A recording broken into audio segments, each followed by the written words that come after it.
নিজের চোখে তো দেখতে পাইনি, যেটুকু এদের কাছ থেকে শোনা মোটামুটি আগে তুলনায় একটু ভালো আছে। তোর পরেই একটা মেয়ে যেটা বারাসাতে নারায়ণী হসপিটালে কাজ করে। আপনার ছেলের শুনলাম যে নিপা ভাইরাসে আক্রান্ত, কিভাবে হলো? ও তো আজকে 1.5 মাস বাড়িতে আসেনি। আমরা তো ওই 8 দিন আগে বলছে ফোন করতে, বাবা জ্বর হচ্ছে আমার। তারপরে আমি কীরকম ডাক্তার একটা দেখা, আর বলে হ্যাঁ আমি ডাক্তার দেখাইছি, হ্যাঁ জ্বরটা একটু কমে গেছে। সেই অবস্থায় আবার ডিউটি করতেছে, সেই হসপিটালে ডিউটি করতেছে। তারপরে আবার মানে আবার বন্ধু বান্ধব তারা বলতেছে একটু জ্বর কমেনি গো, হ্যাঁ এই 102, 3 এরকম করে আজ কয়েকদিন জ্বর, 2 দিন জ্বর হচ্ছে। তারপর আমি বলি তাহলে কী করা যাবে না, আমরা ওই হাসপাতালেই ভর্তি করে দিয়েছি। তারপরে মোটামুটি একটা কথা বলতো, আমার বাড়ির লোককে ওরা ভিতরে যে গেছে দেখতে, তাদের সঙ্গে ঘোরাফেরা করছে, চলছে যা কিছু করছে। তারপরে ওই আমরা গেছিলাম, একটু কথা বলছে, মানে চায় সেরকম তার নেই আর কি, হ্যাঁ টেমিনার নেই। তারপরে ওই তারপর দিন একটু কথা বলছে, তারপরে আর কথা বলেনি, মানে এমনি যেন পর্বত দুর্বল হয়ে যাচ্ছে। তারপরে তো বিভিন্ন রকম তার পরীক্ষা, ওর বন্ধু বান্ধবরা সেই হাসপাতালে সব রকম পরীক্ষা করে, কোনো কিছু বলে কিছু ধরা পড়েনি। তারা MRI আর ওই যে কি বলে স্ক্যান টেন, তারপর ওই সব করছে, বলে তার কীটা করতে বলে একটু ছাতে জল জমে গেছে, তার কি জল বার করছে ডাক্তার। তারপরে মোটামুটি এখন আবার আইসিতে দিয়েছিল। তারপরে এখন আইসি আবার কি করে আবার এমনি এসে রাখছে।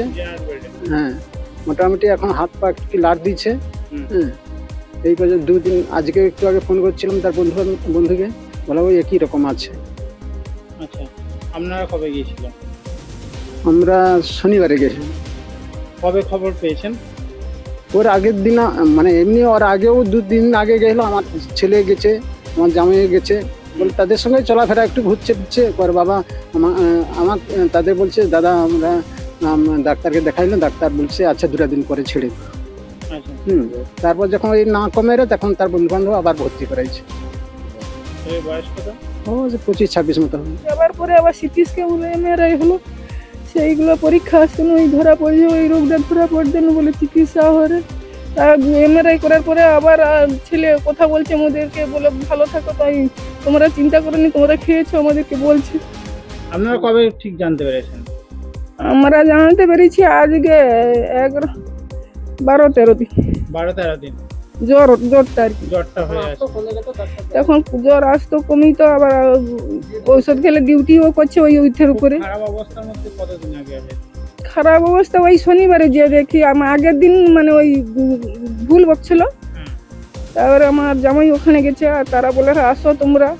আমরা ওই শনিবারে ভোরে গিয়েছিলাম, ওখানে গিয়ে দেখি বাচ্চা এবারে নার্ভাস হয়েছে। ওখানে ওদের ডাক্তার নার্স সবাই দেখতেছে ওখানে। আর কারা আক্রান্ত হয়েছে এখন? আরো একজনের নার্স, সে তার বর্ধমানে বাড়ি, সে তার মা বাবা বলতেছে তোমাদের ওই রবিবারে আমাদেরকে বলতেছে, বলে তোমাদের ছেলে তো অনেক ভালো আছে, আমার মেয়ে আজ বাড়ি চলে গেছিল, বাড়ি যেয়েই তো বেশি বাড়াবাড়ি হয়েছে, সেখানে বর্ধমানে ভর্তি করছি, কাটুয়াতে ভর্তি করছি, কোনো হয়নি, আরও কমেনি বলে এখানে আনছি। এসে তো আজ 8-10 দিন তার অজ্ঞান হয়ে পড়েছে। একবারে তোমার ছেলে তো অনেক একদম বলছিল আমাদেরকে। সৌরভেরই কি বান্ধবী হয় না ওদের সাথে কাজ না, ওদের সঙ্গে কাজ করে, ওদের স্টাফ, ওই নার্সিং স্টাফ। নিপা নিয়ে এখনও কোনো নির্দেশিকা আমাদের কাছে স্বাস্থ্য দপ্তর থেকে আসেনি, আর আসবার কথাও নয়। তার কারণ হচ্ছে যে নিপা সহ অন্যান্য অনেক ডিজিজই আমাদের সবসময়ই একটা নজরদারির ভেতরে থাকে, সেটা হচ্ছে IDSP, এবং এই IDSP নজরদারির ভেতর থেকেই কিন্তু যেই জেলাতেই ধরা পড়েছে তাদেরও ওই সিস্টেম থেকেই ধরা পড়েছে। এখানে আমরা অনেকগুলো রোগ লক্ষণকে আমাদের নজরদারির মধ্যে রাখি এবং এইটা পর্যালোচনা হতে থাকে। তাতে জ্বর, সর্দি, কাশি, গায়ে র্যাশ বেরোনো, ডায়রিয়া, এই ধরনের সমস্ত রোগ লক্ষণই আমাদের নজরদারির মধ্যে থাকে। তো পূর্ব মেদিনীপুর জেলাতে এখনও এরকম কোনো মানে নিপা আক্রান্ত কোনো কেস আমাদের জেলাতে ধরা পড়েনি। হ্যাঁ, সতর্কতার প্রয়োজন আছে। নিপা নিয়ে মানুষকে এইটুকু বুঝতে হবে যে এটা সাধারণত বাদুড়ের লালারস থেকে হয়। তো বাদুড়ের লালারস যদি কখনো কোনো ফলে কিংবা এই যে খেজুরের গাছের যে খেজুরের রস হচ্ছে, সেইখানে খেজুরের গাছের গায়ে যদি বাদুড় তার লালা ফেলে রাখে, তাহলে সেটা দিয়ে কেউ যদি উঠতে চায় তাহলে তার সংক্রমণ হতে পারে। এবং বাদুড়ের যদি সেই ওই খেজুরের রস যদি তিনি হ্যান্ডেল করেন তাহলে রসে হতে পারে। তবে জাল দিয়ে গুড় করে ফেললে সেখান থেকে সংক্রমণ হওয়ার সম্ভাবনা নেই। নিপা ভাইরাস সাধারণত ইয়েতে ছড়ায়, এয়ারবর্ন ইনফেকশান, এটা মানে বাতাসের মধ্যে ছড়ায়, তবে ডাইরেক্ট কন্ট্যাক্টে হলেও ছড়াতে পারে। এগুলো মানুষের বোঝার জন্য জানানো, কিন্তু আতঙ্কিত হওয়ার কোনো কারণ নেই। এই সময়ে যেটুকু সতর্কতা মেনটেন করতে হবে সেটা হলো যে ফল টল যেগুলো আছে সেগুলোকে একটু ভালো করে ধুয়ে খেতে হবে। আর খেজুরের রস বা কোনো কাঁচা রস না খাওয়া ভালো, যেগুলো বাদুড়ে খাওয়া টাওয়া ফল টল আছে মনে হবে দেখে যে অর্ধেক খাওয়া, পাখিতে খাওয়া, বাদুড়ে খাওয়া, এই ধরনের ফল টলগুলো না খেলেই ভালো। আর নিজেরা একটু সবসময় যে সতর্কতাটার জন্য মানুষ সবসময় ভালো থাকতে পারে সেটা হচ্ছে নাকে যদি একটা মাস্ক পরে থাকেন তাহলে অনেকখানি সংক্রমণ থেকে তার রক্ষা পেতে পারবেন। আর যদি কোনো জায়গায় কোনো এরকম ধরনের মানুষ এরকম হয় যাদের জ্বর হচ্ছে, সর্দি কাশি হচ্ছে, পেটে ব্যথা হচ্ছে বা পেটে বমি টমি হচ্ছে, তার সাথে কিছু নার্ভের সমস্যা দেখা দিচ্ছে, অর্থাৎ হয়তো দেখা যাবে তিনি একটু মাথা ঘুরছে, মাথার ঝিমঝিম করছে, ডিসওরিয়েন্টেড ফিল করছেন, উল্টোপাল্টা বকছেন, এরকম ধরনের যদি কিছু ঘটে, যে বা যারা আছে তারা যেন নিকটবর্তী স্বাস্থ্যকেন্দ্র বা ডাক্তারের পরামর্শ নেয়। দেখবে এদের কাছ থেকে শোনা মোটামুটি আছে, শোনাই জিনিসটা ভালো। তারপরে কি একটা মেয়ে যেটা